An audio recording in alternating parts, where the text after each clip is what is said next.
Yann, toi, un atelier de restitution, les projets d'amélioration, appui à la pêche crevettière, na casque jinjinjinja, ni fitadiava ny fomba fanatsarana ny fitrandrana ny atao hoe crevette. Ny crevette matsiny dia anisan'ireo vokatra anisan'ny tsara indrindra eto Madagasikara, kanefa ny mbola hita fa misy ny lesoka eo anivon'ny fitrandrana anazy mba hanara-penitra eo amin'ny sehatra eo amin'ny tsena iraisam-pirenena. Dia izay androany zany no mifarana ny hoe izay fotoana natokana ho an'ny fitadiavana vahaolana hanatsarana izay vokatra izay. Ny zavatra tena kajiana moa zany dia ny hoe fomba fitrandrana amin'ny fotoana maharitra mba tsy hisy ny fanaovana surexploitation aloha zany hoe jerevana ireo faritra zay tokony hanaovana an'izany aloha. Eo koa misy hoe fitsinjarana anankiroa, eo ny industriel sy eo ny petit pêcheur. Zany hoe ho an'ireo industriel misy tanjona zany dia hita hoe ireto avy ny fenitra tokony arahan'ireo pêcheur industriel ireo, ary eo anivon'ireo petit pêcheur kosa dia izao no fenitra tokony ho arahana mahakasika an'izay. Hojerena eo zany hoe inona avy no teboka ao anatin'izay zavatra mivoaka amin'ny alalan'ity atelier ity izay nanomboka efa tamin'ny volana marsa lasa teo.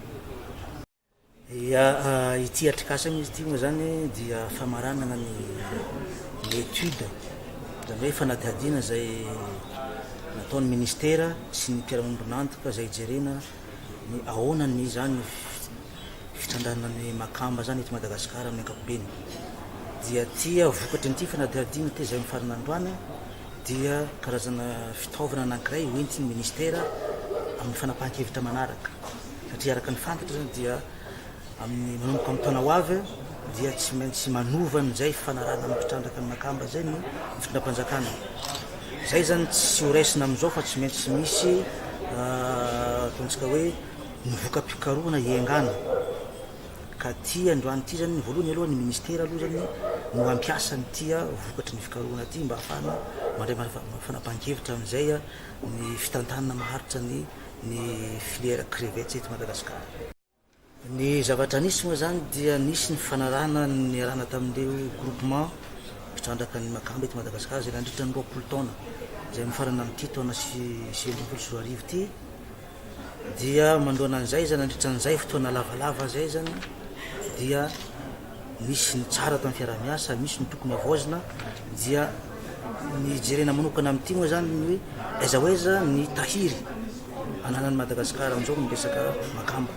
Zava-dehibe zay satria miankina amin'izay no ahafahantsika mametraka ny pitsipisiny amin'ny resaka fitrandrana amin'ny fotoana zay ferana amin'ny manaraka. Dia ny tsindriko manokana zany io filière crevette io nazavaina teo fa misy ny mpitrandraka madinika zany hoe petite pêche crevettière, dia misy ny mpitrandraka zay vaventy. Zay taontsika hoe tsy azo isarahanareo satria mitambatra amin'ny toerana anankiray crevette io dia tsy maintsy hoisy lamina apetraka manao an'izay tsy fitoviana amin'ny resaka fitrandrana zay. Ny lamina zay apetraka zany eo zany ny fijerena ny resaka effort de pêche, ny fitaovana zay ampiasain'ny rehetrarehetra na ny mpandrony madinika io na ny mpitsoany vaventy tsy maintsy jerena manokana ny fitaovana manaraka ny fenitra ve ny fitaovana ampiasaina zay sa efa mihoatra ny tokony ho izy ary miteraka amin'ny fanimbana. Ohatra zay koa zany ny mpandrony maventy tena tsy maintsy apetraka na eo amin'ny faritra zay asana mba tsy hisian'le conflit, tsy maintsy hoisy lamina ho apetraka amin'izay. Tamin'ny taona lasa hitantsika tamin'ny vokatra navoaka reny fa somary nidina be zany ny vokatra makamba teto Madagasikara. Ny anton'izay noho ny fitambarana zay vokatra zay zany teo amin'ny fiompiana makamba dia nisy ny aretina makamba zay tansika hoe nampidina be da be ny vokatra makamba eto Madagasikara. Io koa zany le fitrandrahana amin'ny ankapobeny zany dia nidina satria zay jerena amin'izao hoe efa midina ny stock crevette, ino zany no fipetra raisy ny fanjakana amin'le fitrandrahana amin'ny vanim-potoana fitrandrahana manaraka. Zay no antony ity atrikasa.